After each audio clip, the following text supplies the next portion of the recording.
Well, it's almost October. In fact, it's the last day of September, and you know what that means. The pray to home season is upon us, and the fall selling season, which is one of the best for most of our regions, is here. Kids are back in school, people have more time to focus, etc. Rates are going down. Things are starting to come back into swing. And I want to address today something that keeps coming up on our new hire calls, our orientation calls, or whenever we start with a team, and that's traffic. How do we increase traffic? For a builder rep in a model home, for example, it shows itself by working all weekend and only seeing one traffic unit or one customer that walked in. If you're a realtor and you have a spec home listing or a new construction listing, it's just not getting those calls, even though you've put it all over the MLS and done everything you possibly think you can to get people to come out and look. And so I think that's one of the main things that we do very differently here when we take over a builder assignment or we counsel a sales team, and that is not relying on the universe to deliver the goods. And for us, the universe may deliver traffic if you're in a good location, you have momentum behind you, et cetera, but 9 times out of 10, your success are going to come from the activities that you personally do in the days or the weeks leading up to that weekend or to that open house. So let's talk about a few things from an overall strategy that we employ to our on-site salespeople and new construction listing agents to get more traffic, because we know one truth, and the truth is this: there's only 2 ways to make more sales.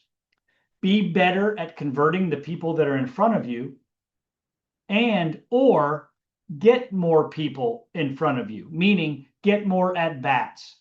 And so there's nothing better than showing somebody the property you have for sale versus speaking to them about it online or on a phone call. So what we're talking about is getting people out just to come take a look. That's the first success that we want to go on. And our company grinds on that part. In fact, if you look at the steps that we go through in a sales organization, all of you all do it, and it follows this. First we got to generate leads, get them in our database. Then we got to nurture those leads, kind of inform them, tell them who you are, what you have, where you have it, et cetera. That's our nurture campaign.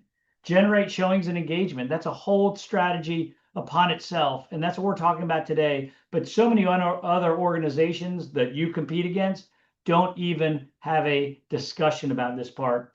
Within our showings and within our marketing, we want to generate emotion. And if we can do that, we'll generate execution, which is an offer or a contract on something. But the hardest thing we have is that generating showings. It's relatively easy to generate leads. Getting good leads consistently is a little harder, but generating leads, which we all put so much effort into, is easier than the third element here, which is taking those people that we've met via email or a phone call or just a lead gen form and extracting them from that database to physically meet them in your product. That's the hard part. Then the fun part is the showing itself and the conversion itself and the face-to-face meetings. So again, we want to focus on number 3, which is really what moves the needle big time for the majority of it. And for us, we want to commit to doing the things well. So let's talk about the strategies for converting more people in your database or in your world to get them to come look. Okay, because we know if we get a certain amount of people to come look, we will convert a certain percentage. I'm sure of that. So we want to get the bodies in the home or on the property to see what we have personally. So for us, it starts with, what's your urgency message?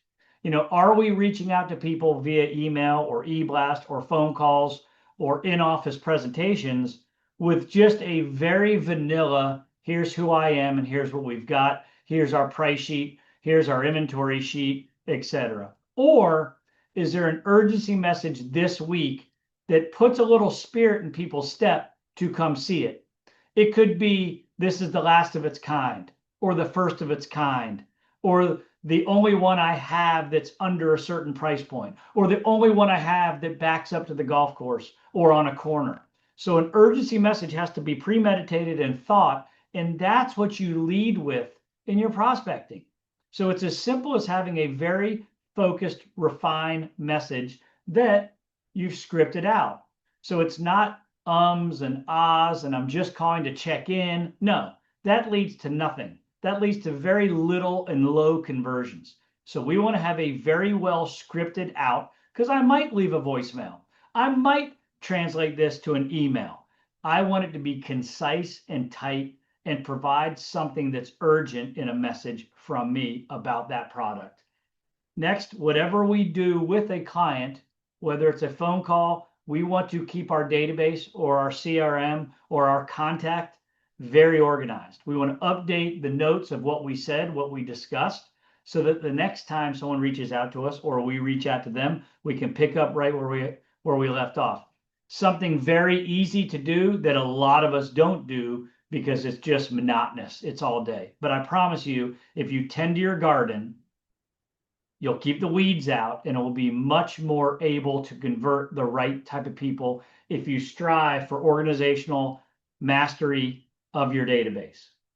We also want to talk about a communication chart. There's more value in certain ways we reach out to people than other ways. We're going to follow up a slide or two down the line.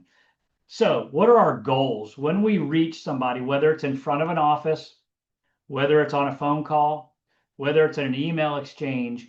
What are the goals of, quote, prospecting, of reaching out to those people to try to get them to visit? Number one, ultimately, we want to book a presentation or a showing. We want to book an appointment. Like, that's the number one goal of reaching out through our database. Obviously, we don't get that a lot. Maybe out of every 20 phone calls, we might get one appointment. So 19 other times we have to have a mechanism to keep the train rolling down the path. So short of a booked visit, what else are our goals of prospecting? Progressing a lead status. Sometimes that means learning from them what they're looking for and eliminating what you have. That's as important as including them down the drip cycle. So whatever the conversation brings, we want to make those notes in our CRM and progress that lead status. Maybe that person was lukewarm a month ago and now they're a little more hot. So we progress that lead status. It could go the other way. Maybe they are holding off on their purchase. We update the lead status in our database. That's a win. We just accomplished a goal. Okay. Short of booking a tour, we still won. Number three, end with some form of strong call to action. So if we're not booking a tour, what else can we provide them only from you? What I like to say, a strong call to action is something that you can deliver that they can't get on their own on the internet or on Zillow or on Trulia. It could be a drone video that you shot yesterday. It could be a CMA of competitors' properties that you could send them. In other words, a call to action, short of a booked appointment. I want to send you something of value. Are you interested? Yes. That gives me an ability to deliver something to prove my value and move the ball down the path of education and persuasion on that product. Okay. And then lastly, that call to action also helps us with referrals. Look, right now, to generate a lead on any electronic form, whether it's LinkedIn, Meta, whatever that might be, Zillow, it's expensive to get one name. $12, $15, sometimes $150 if you're in competitive Zillow marketplace for one name.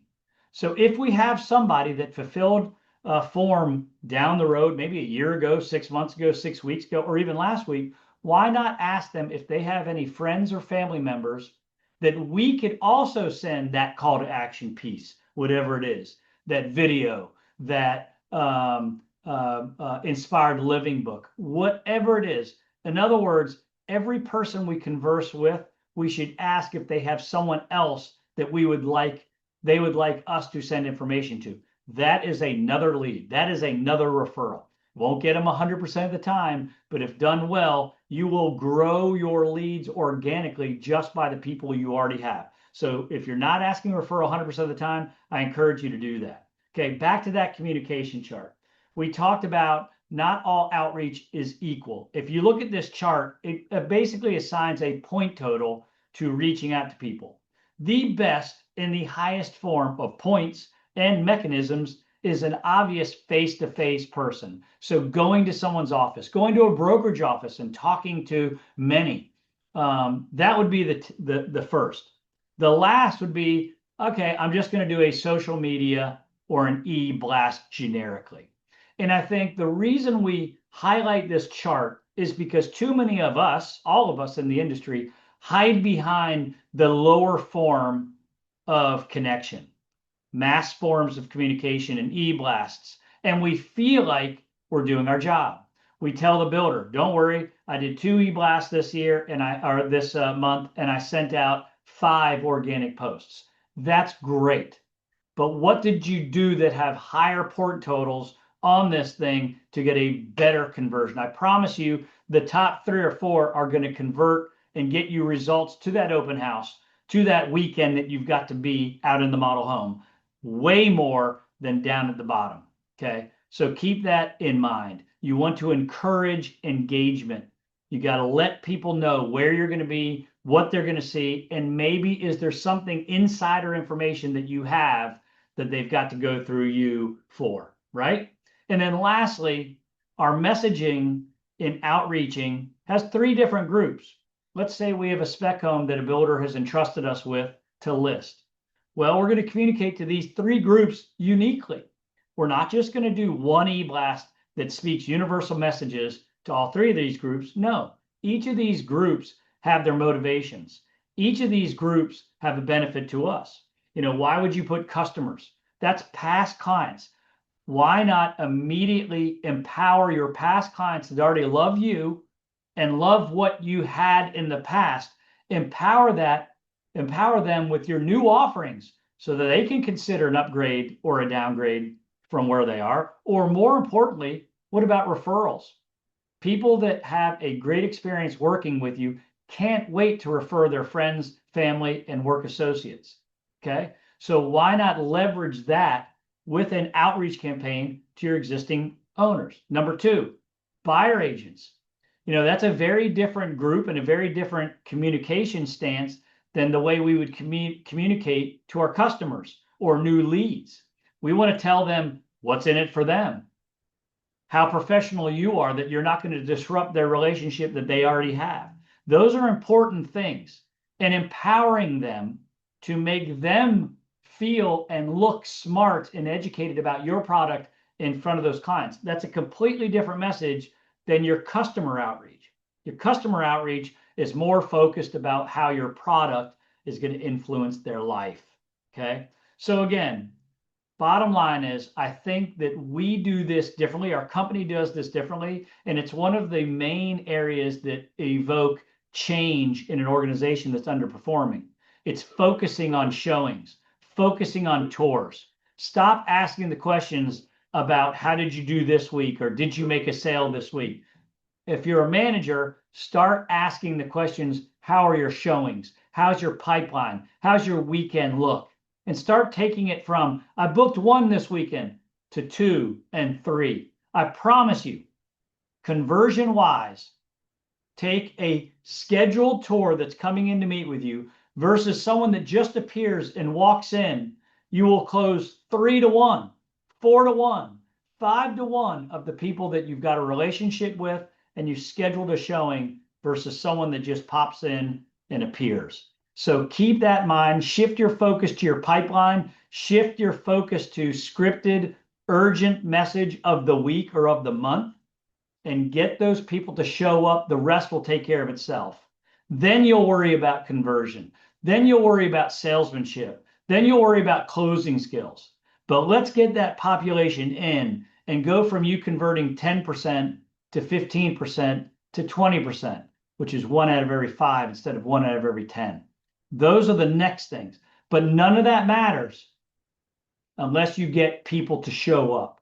So let's shift our focus on getting more people to engage with us and show up on site in our offerings consistently, especially when we have open houses, especially on the weekends. We want activity there.